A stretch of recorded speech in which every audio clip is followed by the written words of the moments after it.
The point at which I stopped before lunch was Moses going up into the darkness of Sinai.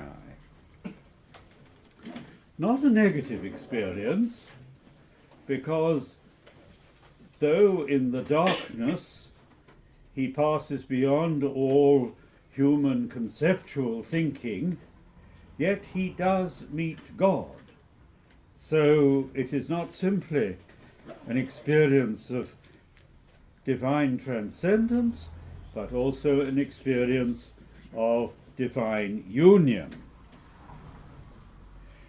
We might well ask, after the darkness of Sinai, can there be anything more? Yes, there is. In the life of Moses, later on, Gregory considers what happens in Exodus chapter 33. Moses asks to see God's glory. Show me your glory. God replies that this is impossible. You cannot see my face, for no one can see me and live. And this refusal, says Gregory, brings Moses close to despair. But then God offers another possibility. He will place Moses in a crevice in the rock, and he will make his glory pass by in front of him. But as he goes by, God will cover Moses with his hands. So Moses will not see God's face, but when God removes his hand, Moses peeps out from the crevice and he sees God's back parts, opisthia. Now, what does Gregory of Nyssa make of this strange incident, somewhat crude and anthropomorphic in its ideas? He insists, first of all, as we might expect, that this passage cannot be taken literally. God doesn't actually have back parts. So it must be given a symbolical sense. If you only see someone's back, that means you are following them. He who follows sees the back. If to all eternity we only see God's back, we never see his face, that means to all eternity we are following him. We never actually catch up and overtake him. And, says Gregory, this perpetual following of God is the vision of God. To follow God wherever he might lead is to see him.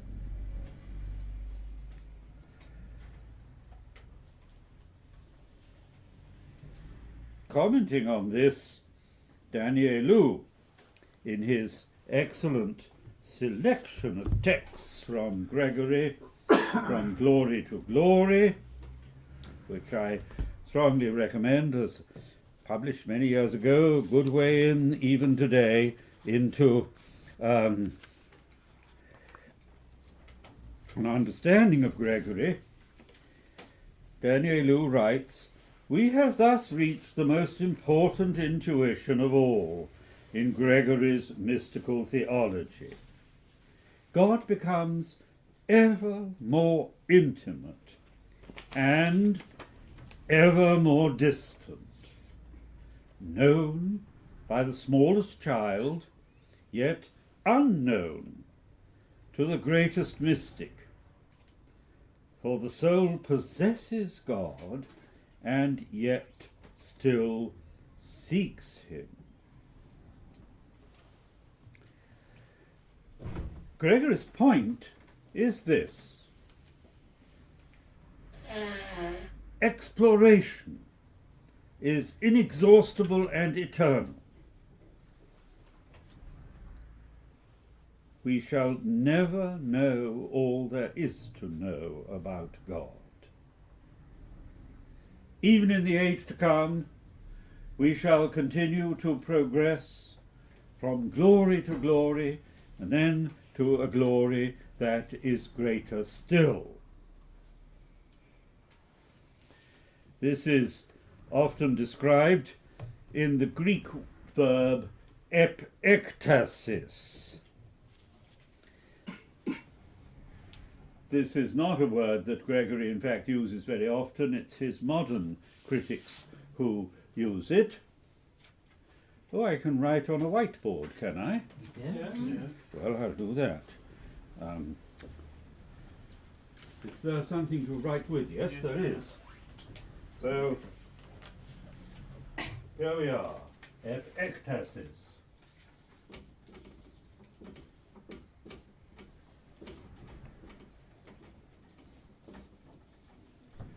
And that means reaching forward. It comes from Philippians chapter 3, where St. Paul says, "Forgetting what lies behind, I reach forward to what lies ahead."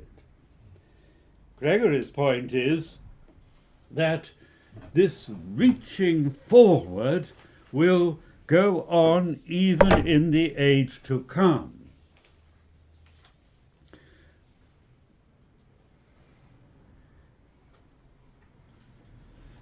This idea is present of infinite progress already in a writer such as Irenaeus. Irenaeus says, even in the age to come, God will still have new things to teach us humans, and we shall have new things to learn.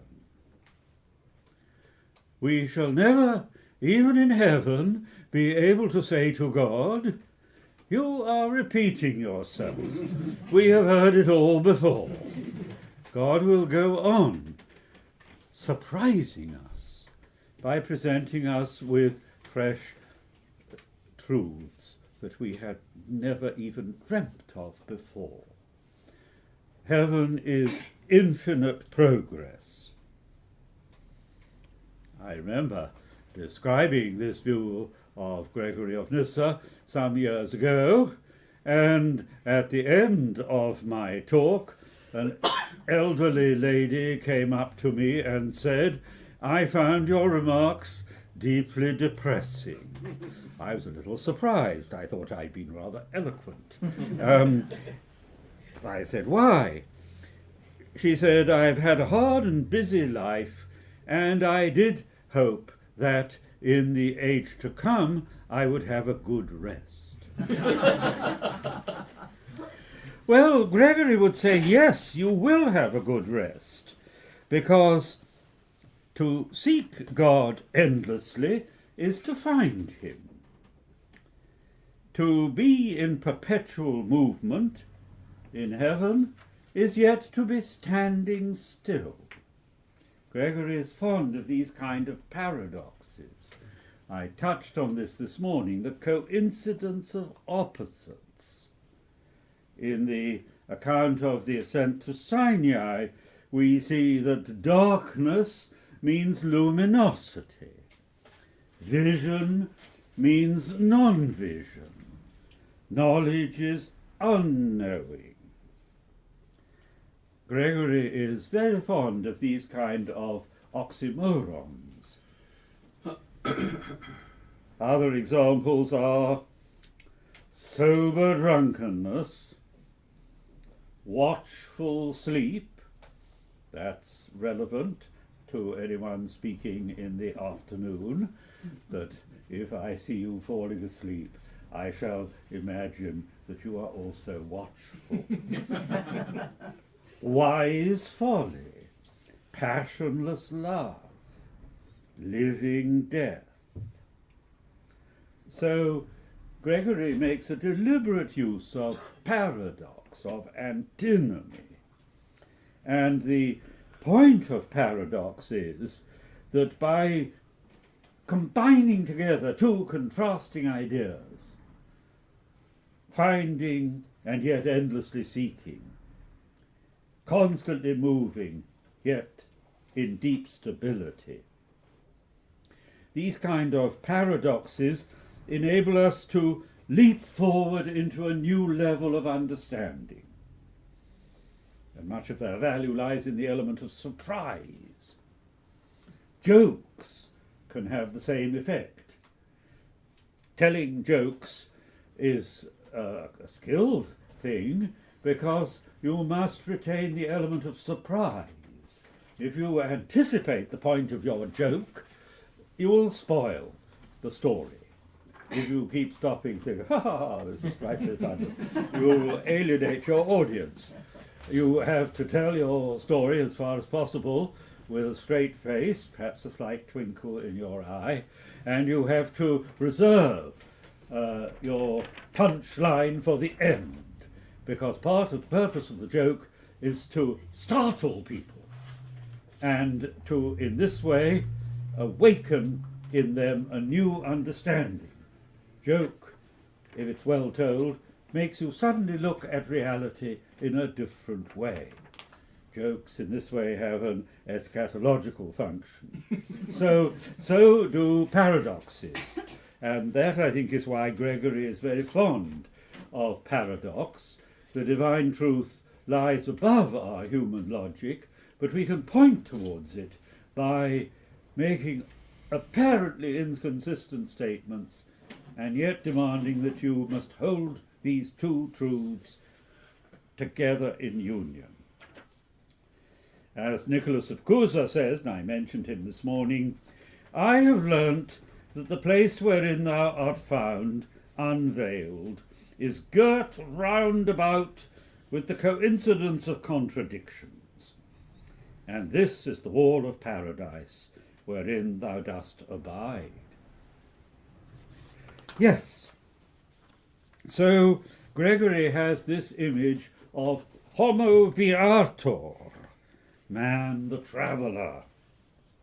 Or, as I've suggested in the title of my second lecture, Felix the cat, or the end without end, Felix is a good example for us as well. When I was a child, I was given a book about Felix, and he was given a special pair of boots, walking boots, and these magic boots enabled him to keep walking.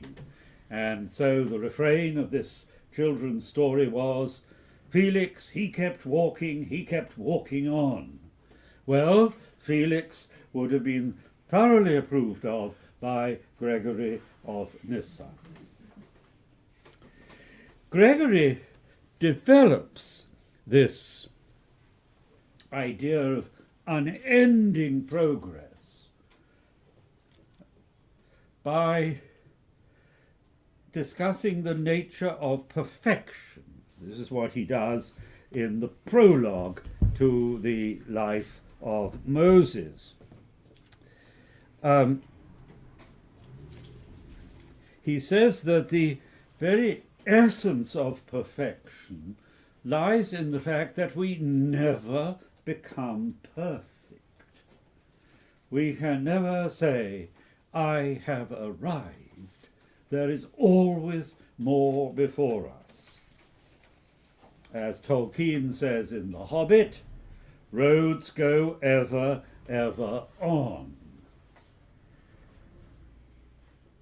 Peter Brown, discussing Gregory, speaks of his fine passion for insatiability. And Rowan Williams says that what Gregory proposes is end without end. Every end point that you reach in the Christian life is the starting point of some new stage on your journey. Felix the cat keeps walking to all eternity. And Gregory's presupposition here is, as throughout his theology, the infinity of God. God is infinite, therefore we never come to the end of what it is to be a follower of God. We never actually become perfect. To advance from glory to glory is precisely our perfection. Perfection means unending growth, a fundamentally dynamic view of the Christian life. Now, in relation to Greek philosophical thought, pre-Christian, especially Platonism, this position of Gregory represents nothing less than a Copernican revolution. The perspective has been reversed, the pyramid has been turned on its head. The Platonist view is that change and movement indicate imperfection. Perfection must be static. The good is immutable, change is inherently evil. Gregory's answer here is that the Platonist view is indeed correct if we have in mind only our fallen experience of movement and time. But there is a higher level of time and movement to which the Platonist strictures do not apply. Time can be redeemed and transfigured. So Gregory's vision of the future hope is we are transformed from glory to glory, 2 Corinthians 3:18, one of Gregory's favorite texts, and then to a glory that's greater still, and so ad infinitum. Each end point is a new starting point, each arrival is a new departure. The divine beauty is constantly rediscovered. Indeed, he even says of the human person that we are constantly being created. Pantotic tidzete, he says, of what it is to be human. So, continual creation applies to our personhood. God is recreating us all the time. Well, I don't know how many of you find that a depressing prospect, but I leave this with you as Gregory's view. Now, I'd like to look finally at a further point. Dare we hope for the salvation of all? Gregory of Nyssa, for his part, does indeed dare to express such a hope.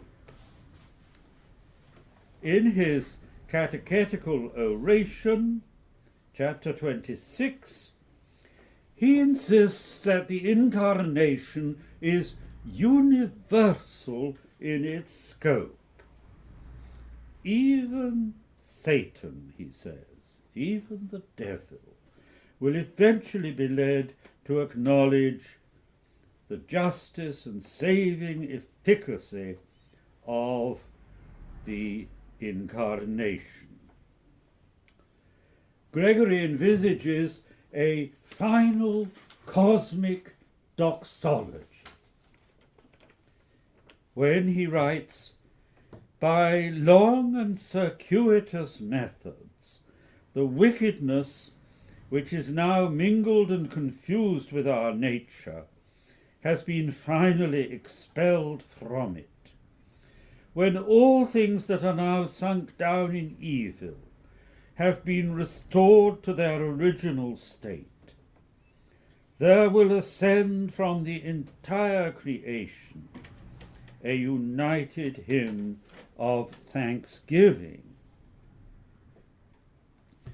This is the position known by the Greek term apokatastasis.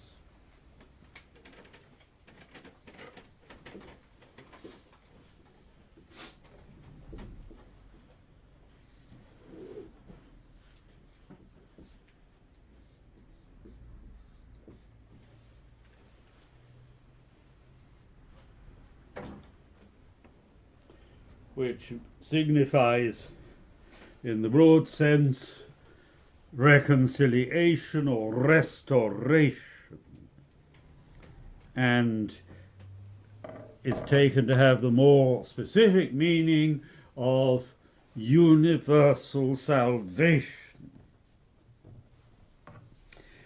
Now, Gregory derives this view of apokatastasis from Origen. Did you have a talk on Origen in this series? No. You didn't? Aha. Well, Origen is a very important source for many ideas. And of course, Origen got into trouble for some of his bolder speculations, and he was even condemned by the Fifth Ecumenical Council, the Third Council of Constantinople, in 553. And one of the reasons for his condemnation was his belief that there would be, at the end, a final reconciliation, that all would freely return to God. Origen had a circular view of salvation history. He believed that in the beginning God created a realm of spiritual beings called logikoi, rational or intellectual beings. And initially there was total unity between God and the realm of logikoi. Then there followed a cosmic catastrophe, or rather a pre-cosmic catastrophe, because this happened, in Origen's view, before the creation of the world as we know it. There occurred a division within the realms of the logikoi. Some of them fell only a short way, and these became angels, and they were given bodies of a very rare and transparent quality, though not strictly bodiless. Secondly, there were humans who fell rather more severely, and they were given more heavy material bodies. Finally, some of the logikoi fell yet further and became demons, and they were given dark and fiery bodies. One of the logikoi did not fall, and that particular logikos became the human soul of Christ. Well, this view presupposes the pre-existence of the soul, that we originally existed simply as souls, and then afterwards, at a certain point, we were given bodies. And Origen even says we were given bodies as a punishment. But the purpose of punishment is to secure restoration. And so our physical nature helps us on the return to God. So Origen has this circular view from a primal unity to an ultimate unity. The end shall be as the beginning. He's certainly been influenced a good deal here by Plato. Now, Origen was condemned at the Fifth Ecumenical Council for this theory.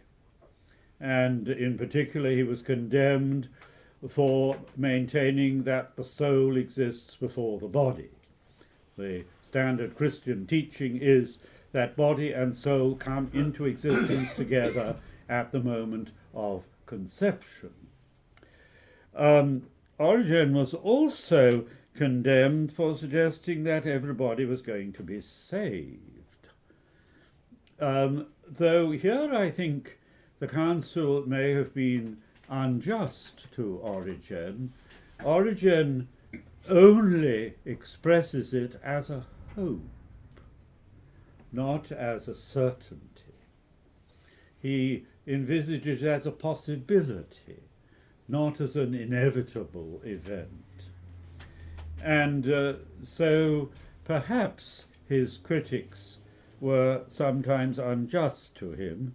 Origen was a humble man, and he says that he is only speculating, not trying to assert definite and unalterable truths.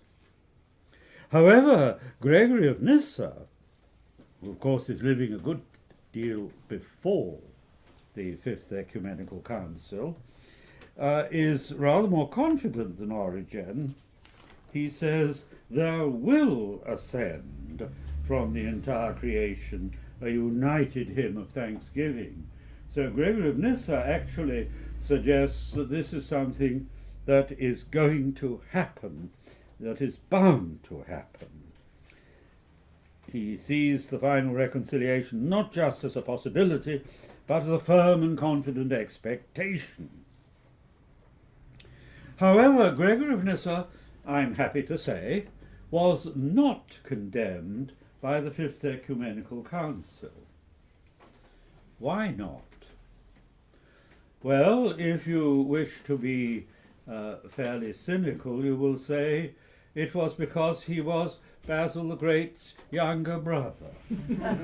But there is a difference between Gregory and Origen in that Gregory never speaks of the pre-existence of souls. He holds the view that body and soul come into existence at the same time. He has a rather complex view about double creation. I won't go into that now, but he's using the Jewish writer Philo at this point.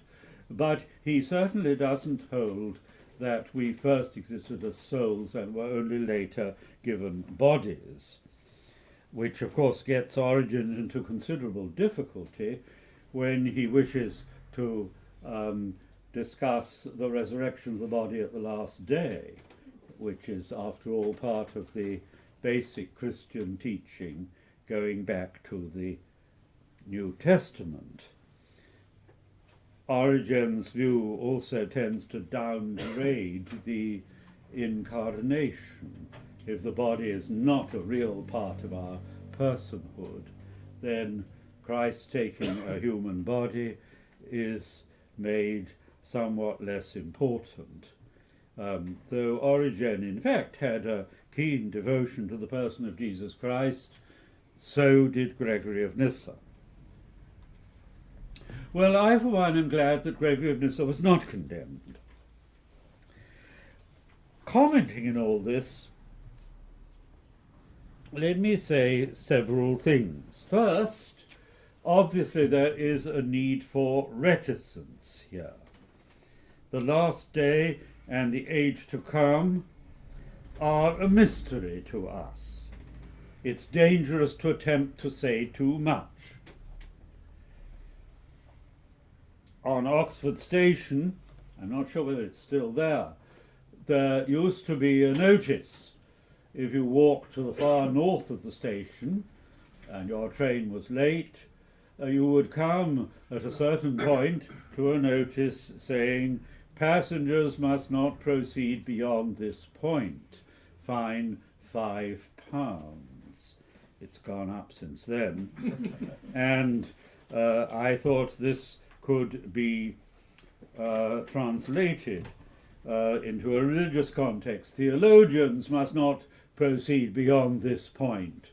Fine, not eternal damnation, but a long time in purgatory.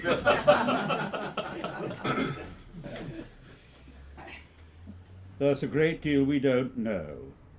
As St. Basil, Gregory's elder brother, says, "Let things ineffable be honoured with silence." I recall Vladimir Lossky once saying, I think it was at a meeting of the Fellowship of St. Alban and St. Sergius, "For us, the devil is our enemy, and we do not enter into any kind of negotiations with him. But the devil has his own relation with God, as you can see in the book of Job at the beginning, and we know very little about that. Therefore, we should be wise not to say too much. Yet there are some subjects that we cannot avoid discussing, even though they do lie beyond our full comprehension. Then a second point alongside the need for reticence. Surely the conventional view of hell is deeply unsatisfying in at least two ways. First of all, what kind of a God does it presuppose? And does it not imply that God has been defeated, that he is a failure? You start with unity, God alone. Then you have a creation made in goodness and beauty. God saw everything that he had made, and behold, it was very good. Then we end with an unresolved duality, God and the devil, good and evil, beauty and ugliness. The view of Christians over the centuries, the normal view has been that the greater part of those created in the divine image will be lost forever. Now, does that not suggest that God has failed in his work of creation? And can a God of love rest satisfied with the loss of so many of the faithful, so many of those whom he's created? Perhaps they're not faithful, but will the saints in heaven feel greater joy when they look down and see the torments, intolerable and unending, that are undergone by the great majority of the human race? Is that really a satisfactory view? Wouldn't you rather be an atheist than believe in that kind of God? The person who said that the joys of those in heaven will be increased by seeing the torments of the damned was Tertullian. So I'm not just making that up. So yes, what kind of a God does this presuppose? There's a story I remember from my childhood when a Scots preacher was expounding the story of the sheep and the goats. And he says how the goats, when they are sent to eternal damnation, will say, "Ah, Lord, we didn't ken, we didn't understand." And said the preacher, "The Lord in his infinite mercy and compassion will say to them, 'Ah, well, ye ken no.'"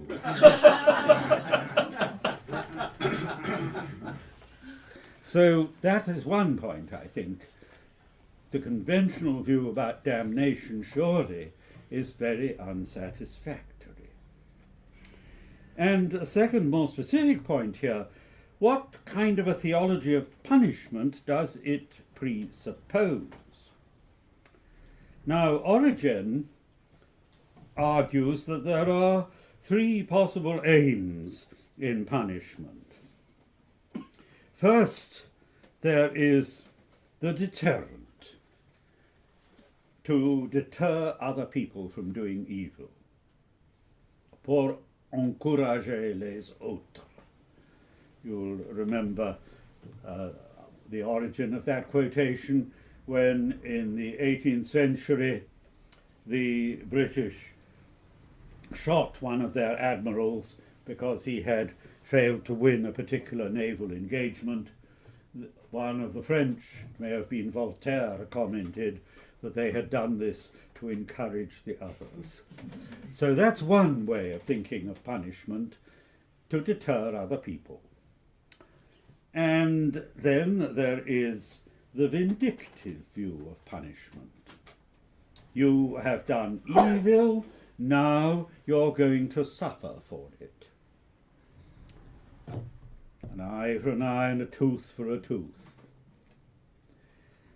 And then Origen says, well, these two views of punishment are surely inadequate, especially the second one. We can't imagine that God is inspired by vindictive feelings, by a spirit of vengeance.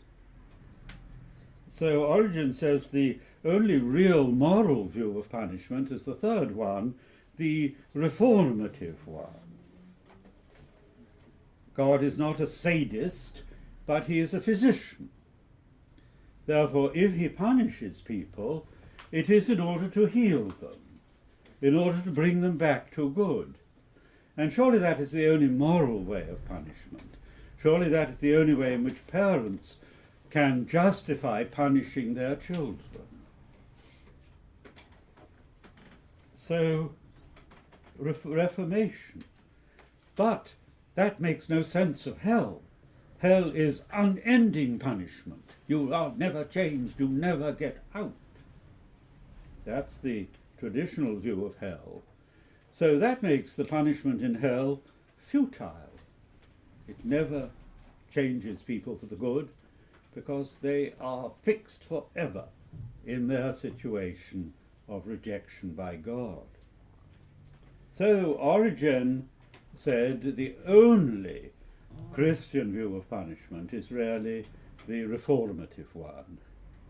And if you're concerned about deterring people, well, a very long period in purgatory, not that Origen uses that word, is enough to deter people. You don't have to make the punishment unending. And if you do so, then you make it pointless.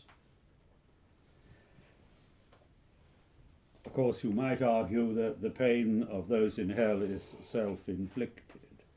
That's another way of looking at it. Not God who punishes them, but they themselves punish themselves by not loving God.